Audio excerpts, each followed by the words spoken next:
Un argomento direi decisamente importante per quanto riguarda il modulo di monomi è quello riguardante il massimo comune divisore e il minimo comune multiplo tra due o più monomi. Siamo tra pagina 296 e 297 del nostro libro di testo. Il massimo comune divisore lo abbiamo a pagina 296, il minimo comune multiplo a pagina 297. Partiamo col dare due definizioni che sono piuttosto importanti di massimo comune divisore e in parallelo, perché lavoreremo in parallelo con massimo comune divisore e minimo comune multiplo, anche del minimo comune multiplo tra due o più monomi. Partiamo dal massimo comune divisore. Il massimo comune divisore non è nient'altro che quel monomio che tra tutti i divisori comuni dei monomi dati, per i quali si vuole calcolare l'MCD, è quello che ha il grado massimo.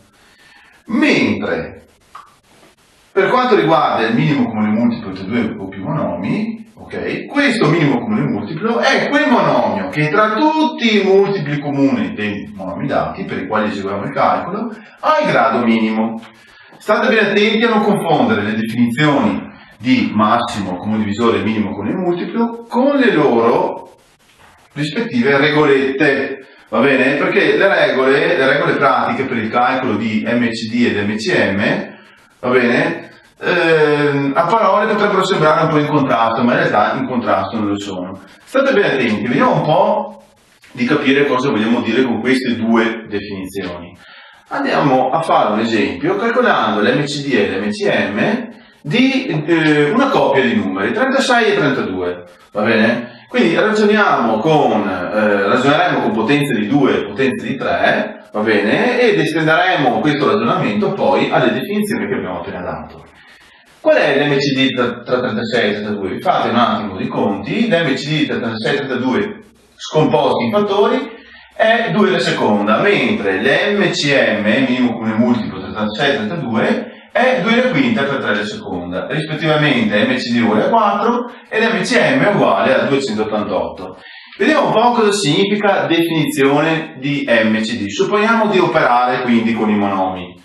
Quindi, tra tutti i divisori comuni di 36 e 32, che sono 4, 2 e 1, non ce ne sono altri, il massimo comune divisore qual è? Quello che ha il grado massimo, cioè 2 alla seconda, vedete? Tra 4, 2 e 1, 4 è quello che ha nei fattori coinvolti il grado massimo, infatti è 2 alla seconda, qua invece abbiamo 2 alla 1, qua abbiamo 2 alla 0. Si tiene conto di appunto quello che è il grado massimo, proprio perché si parla di massimo comune divisore.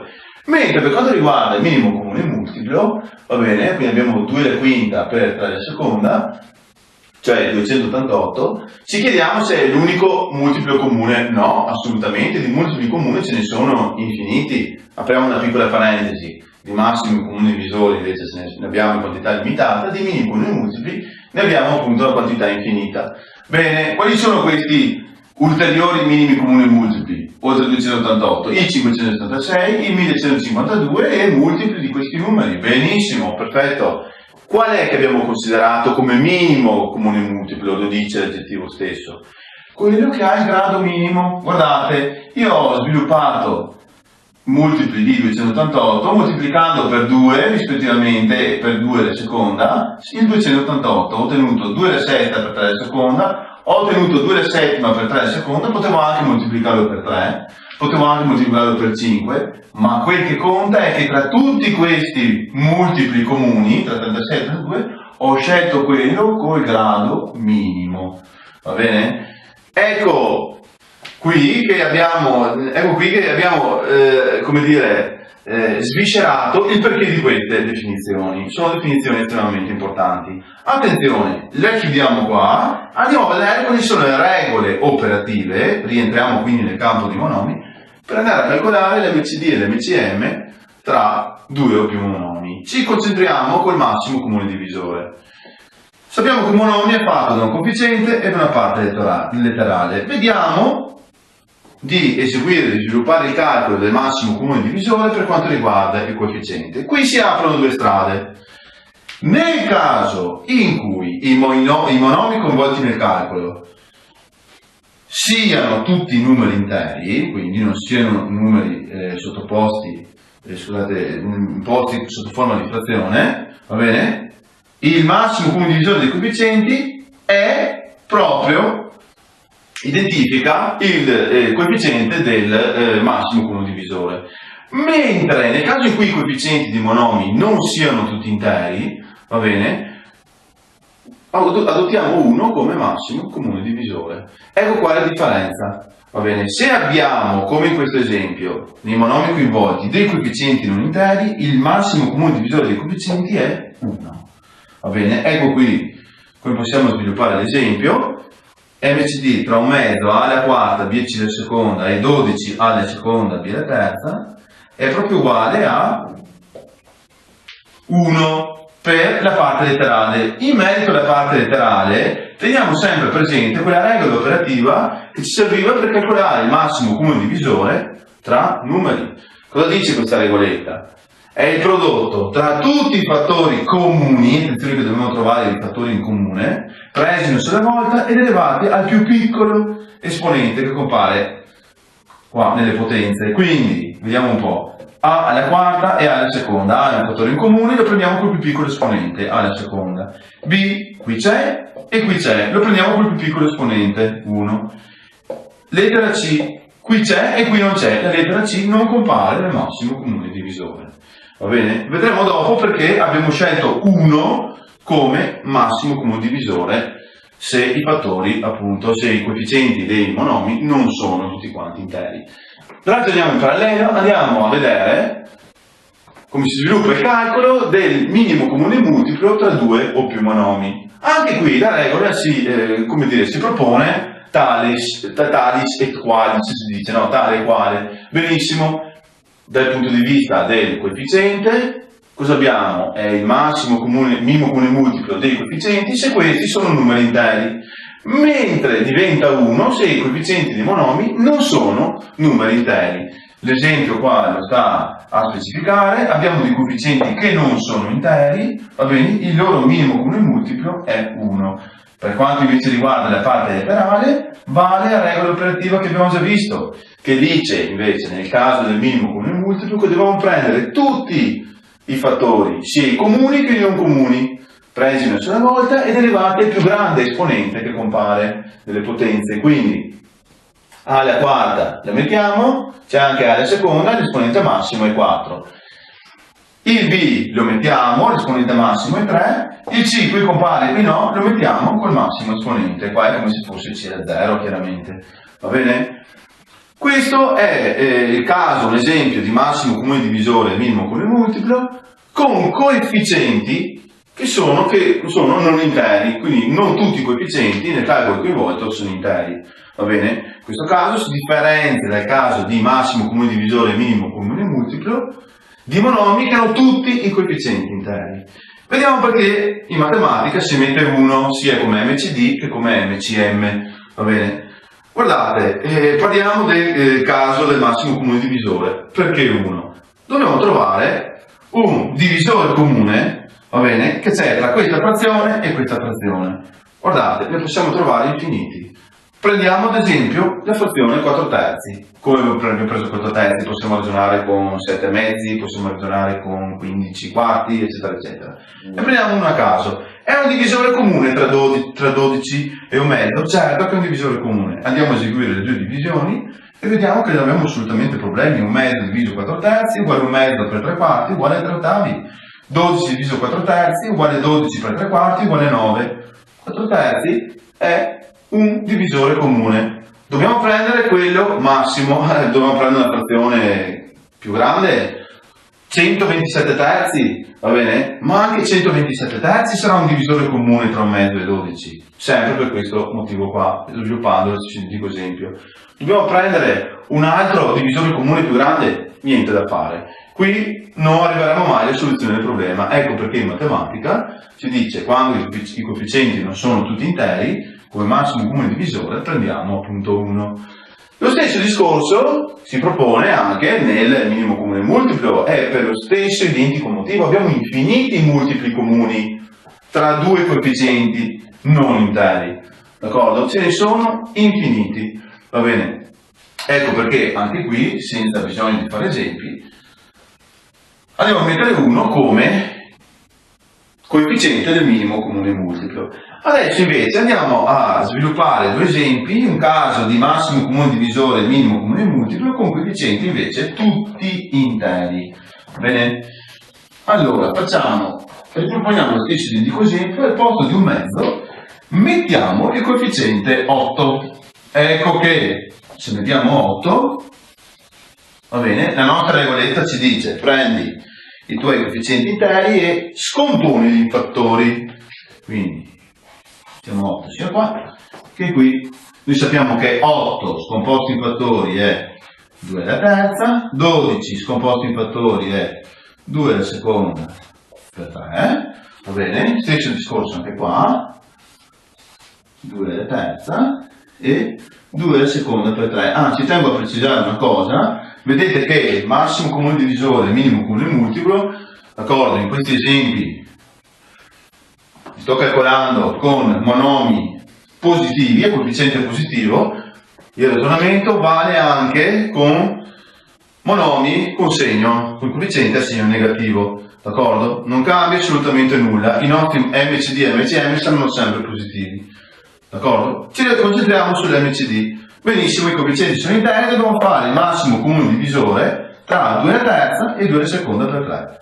2 alla seconda perché è l'unico fattore comune, scusate, 2 alla seconda, l'unico fattore in comune col più piccolo esponente, cioè 4 alla seconda b. Va bene? Andiamo qui, invece dobbiamo trovare il minimo comune multiplo tra 2 alla terza e 2 alla seconda, abbiamo chiaramente, e 2 alla seconda per 3, abbiamo chiaramente 2 alla terza per 3, perché dobbiamo prendere in considerazione tutti i fattori, comuni e non comuni, una sola volta, e con l'esponente più grande che compare nella scomposizione. 8 per 3 è 24, e quindi questo minimo comune multiplo sarà 24 A alla quarta, B alla terza, C alla seconda. Va bene? Attenzione! Chiudiamo questo discorso che riguarda appunto massimo comune divisore e minimo comune multiplo, andando a ricavare una legge estremamente interessante.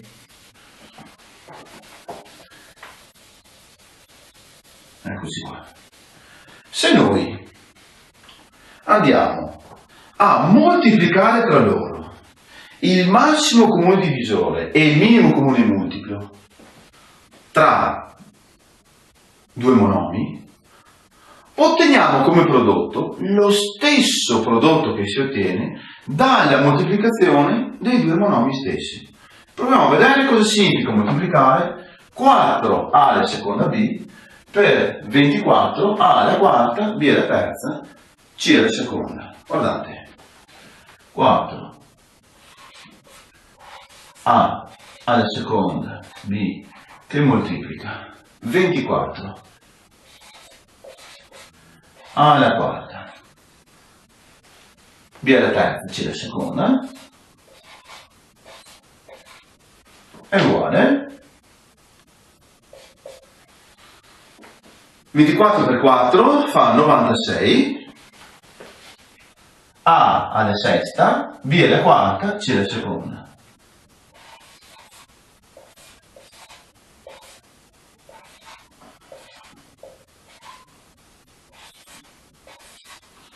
Mentre se noi andiamo a moltiplicare tra loro i due monomi, va bene, che sono stati coinvolti in questo calcolo, cosa otteniamo? 8 A alla quarta, B, C alla seconda, che moltiplica 12 A alla seconda, B alla terza, cosa uguale? 8 per 12, 96. E sui coefficienti ci siamo. A è la sesta, B è la quarta, C è la seconda. Questi due prodotti sono uguali. Cosa possiamo scrivere quindi? Possiamo scrivere che dati i due monomi M1 e M2,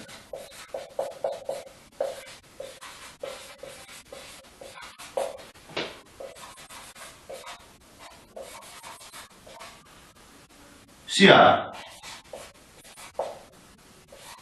MCD di M1 e M2 per MCM di M1 e M2 è proprio uguale a M1 per M2.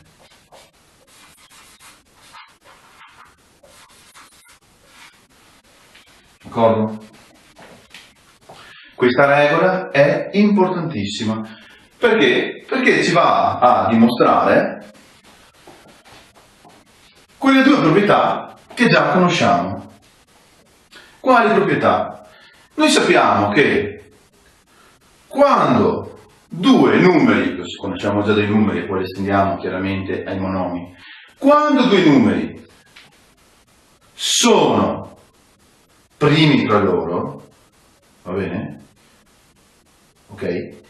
Il loro massimo comune divisore è pari a 1, hanno solo come divisore in comune 1. E il loro minimo comune multiplo come si calcola? Si calcola come prodotto tra i due numeri. Infatti, se voi ponete MCD uguale a 1, ottenete questa legge. MCM M1 e M2 è uguale a M1 per M2. Quindi se due monomi sono algebricamente primi tra loro, d'accordo? Il loro minimo comune multiplo è uguale al prodotto dei monomi stessi. Va bene? E questo appunto è la prima legge. Possiamo ricavare anche la legge contraria. Cosa succede al massimo comune divisore quando due monomi sono primi tra loro? Al massimo comune divisore succede che se due monomi sono primi tra loro, il minimo comune multiplo è uguale al prodotto tra M1 e M2. D'accordo? Però se io scrivo MCD per M1 e M2 è uguale a M1 e M2, divido ambo i membri per 1 per M1 e per M2, cosa ottengo? Quindi supponiamo di aver sostituito l'MCM col prodotto M1 e M2. Proprio perché i due monomi sono primi tra loro. Se dividiamo per la seconda legge di monotonia, sinistra e destra, applicando la seconda legge di monotonia, per M1 per M2, qua e qua semplifichiamo, cosa otteniamo? Che MCD è proprio uguale al prodotto di M1 e M2 diviso il prodotto M1 e M2. La divisione tra due numeri, tra due grandezze uguali tra loro in matematica è uguale a 1. E quindi l'MCD tra due numeri primi tra loro è proprio uguale a 1. Va bene? Ecco perché questa legge è molto importante, proprio perché come dire, va a confermare il legame che c'è tra due monomi algebricamente primi tra loro, sia sul calcolo dell'MCD, che è uguale a 1, sia sul calcolo dell'MCM, che è uguale al prodotto tra i monomi stessi.